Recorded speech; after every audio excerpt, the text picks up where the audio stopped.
Senator from Arizona. I rise today to speak in defense of the Special Counsel Robert Mueller and to defend the vital role he has played since May of last year in yet another act of service to his country in what has been a lifetime of distinguished service. For his trouble, Mr. Mueller has been accused repeatedly and without basis in fact of conducting a witch hunt in the course of his current investigation by none other than the President of the United States. And so, I would like to take this opportunity to say a few words about what Special Counsel Mueller and his team have been investigating and why, as the point of this vital investigation seems to have been purposely confused and maligned by the White House in a rather alarming way. At the end of these, as my colleague from Delaware, Senator Coons, and I have made a unanimous consent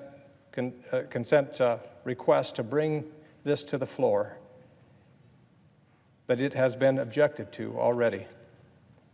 This bill is designed to do one thing: protect the integrity of the Special Counsel's investigation and spare it of any influence and interference from the executive branch, including from those who may themselves be the subjects of that investigation.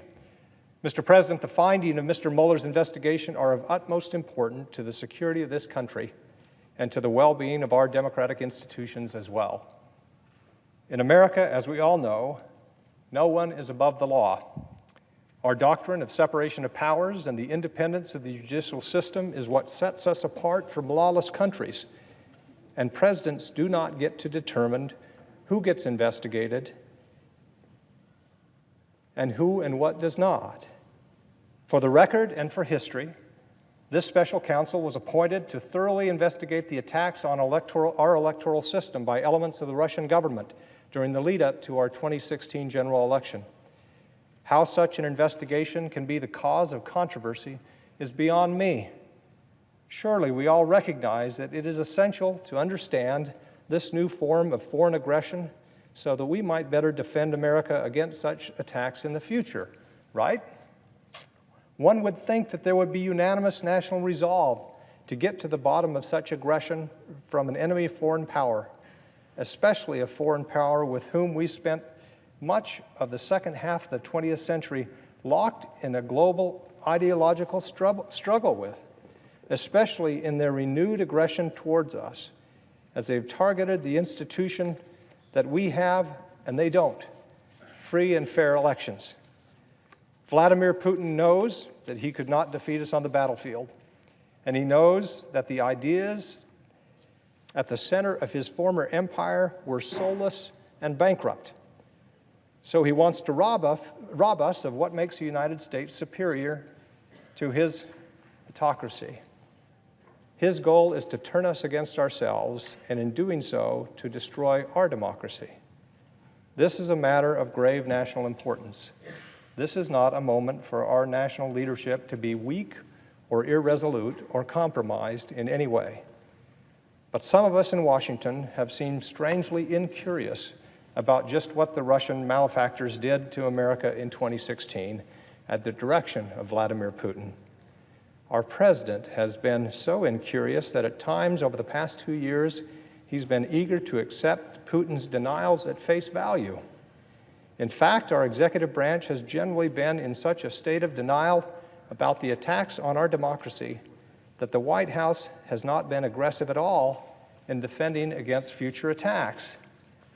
I defy any of us to name a threat so grave to which the government of the United States, that we, all of us, including this Senate, has responded so lackadaisical to.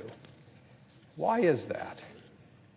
With the firing of the Attorney General, and in my view, the improper installation of an acting Attorney General who has not been subject to confirmation by this body, the President now has this investigation in his sights, and we all know it. My purpose here is not to divine the President's motives in his seeming determination to sow doubt about and to curtail Mr. Mueller's investigation. If, as the President says, there was no involvement by anyone in his campaign with the Russian malefactors, then this investigation, properly conducted, will discover and document that. But Mr. Mueller has already brought dozens of indictments against Russian nationals, and it is in the national security interest of the United States to fully understand what they did to us in 2016. If the president doesn't understand this, we must. If he doesn't prioritize that, we will. We, all of us, talk much in this place about the defense of all that we hold dear. Those are the words that we speak. All that we hold dear. What do we actually mean when we say those words? Speaking personally, I can't think of values held more dear than the independence of our judicial system and an electoral system free of malign influence, either foreign or domestic. When I think of the things that we must hold dear, those things are right at the top of the list. It is our sworn oath to keep it that way.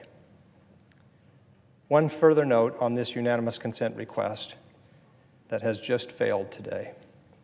Senator Coons and I are prepared to make it again and again until there is a vote on this vital bipartisan legislation on the Senate floor. And I have informed the Majority Leader that I will not vote to advance any of the 21 judicial nominees pending in the Judiciary Committee or vote to confirm the 32 judges awaiting confirmation on the Senate floor until S. 2644 is brought to the full Senate for a vote. Thank you, Mr. President. I yield to the senator from Delaware.